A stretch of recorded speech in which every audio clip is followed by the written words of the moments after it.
So welcome to this video where we'll be looking into fundamental dynamic access strategies in the MAC layer. So the purpose of this video is for you to understand fundamental dynamic access strategies exactly in the MAC layer. So we can have different strategies for doing dynamic assignments. I'll be looking at some random schemes and some reservation schemes. So the random schemes basically is direct transmission of messages without prior signaling. We can say here that we have contention and collisions, and it's suitable at least only for short messages. Then there are the reservation schemes, where we use part of the channel's resources for reservation, which could include contention. We have data transmission, which is then contention-free, and this is suitable for longer messages. But let's take a look at it. So first of all, a note on the reservation schemes is that we'll usually divide it so we have a contention phase and a collision-free phase. When we reserve the capacity, the number of reservation a systems can handle per unit, we call this the reservation capacity. We have the data capacity, which is the amount of data that may be transmitted per unit time. And then we of course have to find a balance between the reservation and the data capacity, because we don't want to spend all the capacity in making the reservations.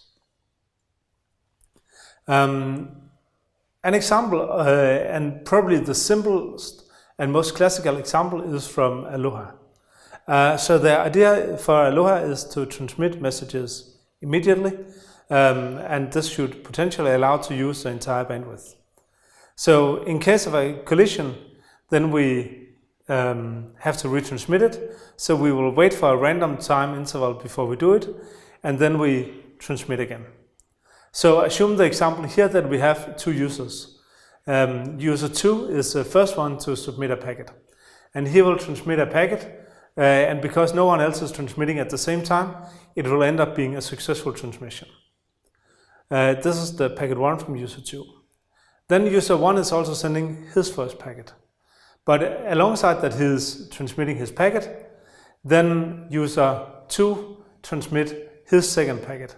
And these two collide at some point in time, and the problem is that then both of them are useless. So we have a collision, and we then have two packets that needs to be retransmitted. Then after the unsuccessful transmission of a packet, we see that okay, it was not successful, so we have to transmit it again. Then we wait for this random time interval, and fortunately in this case so user 1 and user 2 are using different random time intervals, meaning that both packets will be successfully transmitted.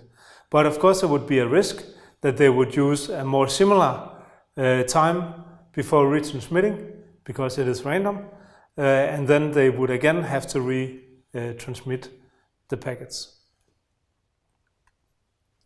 So we can say that the problem with Aloha, if we try to look at it, this is a very short analysis, and we look at the arrival of new packets, then we can see that there is, if we have many packets, then there is quite a high likelihood that we will have transmissions or collisions. And when we have collisions, then we will need to do retransmissions.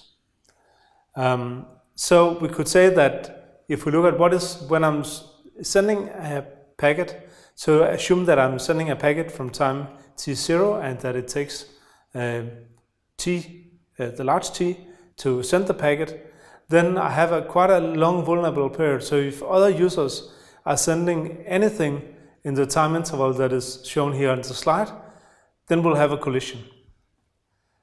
So there is an attempt to solve this problem by making what is called slotted Aloha.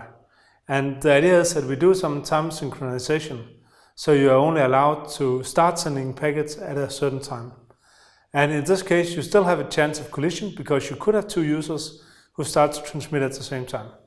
But if you are in the lucky situation that you start to transmit and there's no immediate collision, then there will also not be a collision during the transmission.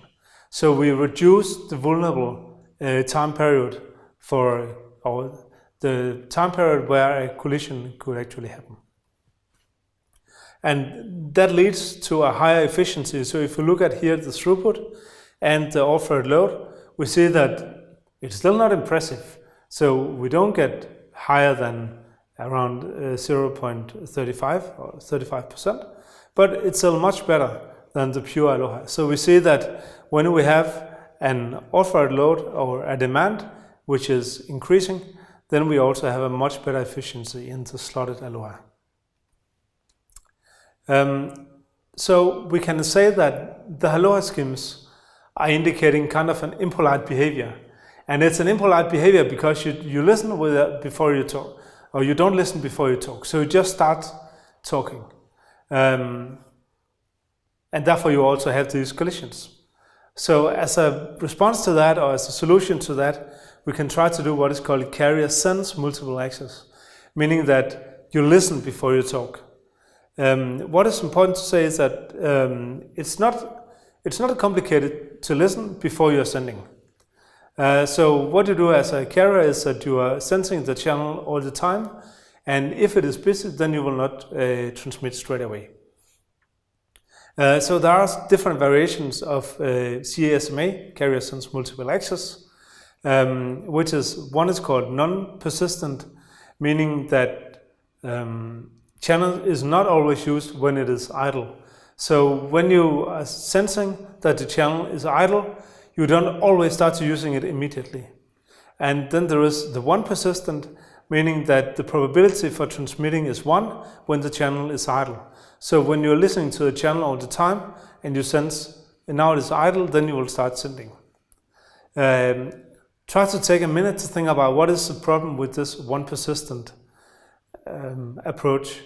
And of course, one of the challenges you will have is that if you are listening and you're hearing that everything is busy, then as soon as it is not busy anymore, you start sending, and all the others who were also listening and waiting for the channel to be free, they will also start transmitting at the same time, and then you have a collision.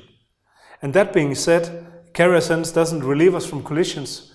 It only, you can say, probably it reduces the probability, because you don't start sending if you can hear other people are transmitting, but you can have two who are starting to transmit so closely to each other that you have the collision, or they might not be able to hear each other. So it doesn't prevent collisions. And here I've shown the non-persistent CSMA, that if the channel is busy, then you don't transmit, and you wait some time until you start the transmitting. Actually, it is the same as we were looking at before, where you had a collision and then you wait a bit of time before sending. And this is the same here. If you hear that the channel is busy, you basically behave as you did before when you had a packet collision.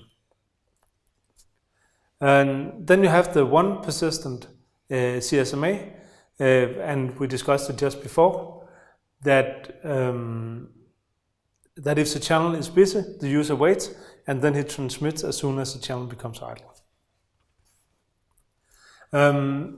We can, like with Aloha, we can talk about slotted or not slotted systems. So when talking about slotted systems, then the wireless channel is said to be slotted if transmission attempts can take place at discrete instances in time. So at specific instances in time, the different senders can start transmitting. So of course, a slotted system like with Aloha, it requires that you have the network-wide time synchronization, which is a challenge, but you can do it in two different ways. If you have a centralized network, then the base station can be used as the reference and can give time slots to all the terminals that listen to it. And if you have a distributed network, then it's more difficult but not unsolvable. You have, when talking about CSMA, you can talk about slotted non-persistent and one persistent as CSMA. And here I will not go through these curves, but I'll show different throughput curves for different kinds of CSMA. Then we have CSMA with collision detection. So when collisions can be detected, we can optimize the protocol further. This is basically something we will look at in another video, but it's worth mentioning here when we're talking about CSMA. And that's the end of the video. So please don't hesitate to get in touch if you have any questions or comments. Thanks.